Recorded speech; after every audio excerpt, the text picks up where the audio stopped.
देव साहब और गीता जी, गीता बाली, आई rate her as one of the finest actress we have ever produced. साथ काम कर रहे थे. ये बात है फिल्म जाल की शूटिंग के वक्त की. जाल फिल्म का डायरेक्शन गुरदत्त साहब कर रहे थे और फिल्म की शूटिंग चल रही थी सिंधुगढ़ जिले के एक मालवण के इलाके में. बहुत खूबसूरत जगह है. एक तरफ बड़े बड़े पहाड़ और दूसरी तरफ समंदर. इस फिल्म में केन सिंह साहब भी काम कर रहे थे. एक दिन जब देवानंद का शॉट खत्म हुआ तो वो सिंह साहब से मिलने चले गए. जब देवानंद केन सिंह के रूम के अंदर गए तब उन्होंने देखा कि वो अपनी सीट पर बैठे कुछ पी रहे थे. उन्हें देखकर देव साहब ने उनसे पूछा कि काका ये क्या पी रहे हो.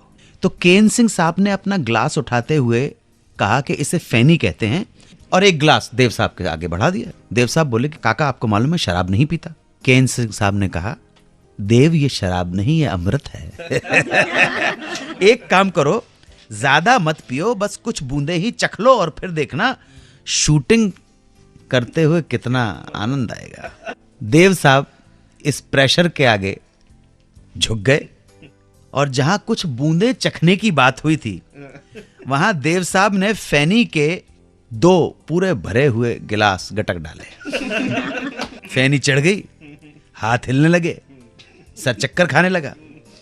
तभी एक असिस्टेंट पास आया और बोला आपका शॉट रेडी है. शॉट बीच पे लगा हुआ था. समंदर में लहरें उफान पर थीं. गुरदत्त साहब को ऐसे ही सीन की रिक्वायरमेंट थी. उन्होंने देव साहब से कहा सीक्वेंस ये है कि तुम्हें गीता का हाथ पकड़ना है और पानी में चलते हुए जाना है और जब पानी घुटने तक आने लगे तब तुम दोनों को पीछे पलटकर कैमरे के अंदर देखना, उसके बाद मैं शॉर्टकट कर दूंगा. देव साहब ने हामी भर दी और गीता बाली का हाथ पकड़कर चल दिए पानी के अंदर. लेकिन फेनी का नशा सर पे था. अब वापस जब कभी आप फिल्म जाल को देखें तो गौर करिएगा कि देवानंद गीता बाली के साथ इस सीन में भाग रहे हैं जबकि गुरुदत्त ने उन्हें चलने के लिए कहा था, आराम से चलते हुए जाओ. पर फेनी जब शॉट हो गया तो गुरुदत्त चिल्लाए कि बस आ जाओ वापस शॉर्टकट हो गया है. पर देव साहब के ऊपर फेनी इतनी चढ़ी हुई थी और उन्हें उस सुरूर में इतना मजा आ गया था कि उन्होंने गुरुदत्त की तरफ ध्यान ही नहीं दिया, डायरेक्टर के कट होने की तरफ ध्यान ही नहीं दिया और मस्ती में समंदर की तरफ बढ़ते ही चले गए. और देखते ही देखते देवानंद और गीता बाली की कमर के ऊपर पानी आ गया. हाई टाइड थी, ध्यान रखिएगा. पीछे से गुरुदत्त चिल्ला रहे थे और तभी आ गई एक ऊंची बहुत बड़ी विशाल लहर जिसने देव साहब और गीता बाली को पानी के अंदर गिरा दिया और पूरी तरह से ढक लिया.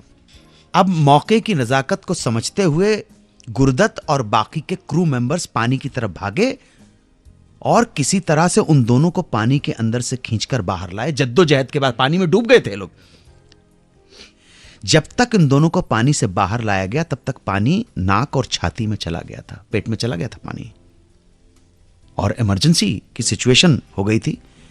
और जब हालत नॉर्मल हुए, जब देव साहब को होश आया और उन्हें अपनी इस हरकत का पता चला तो वो माथा पकड़ के बैठ गए होंगे. तो याद करते हुए देव साहब को और गीता जी, एसडी बर्मन की कामयाबी में उनके एक नौकर का, एक खादिम का क्या कंट्रीब्यूशन है.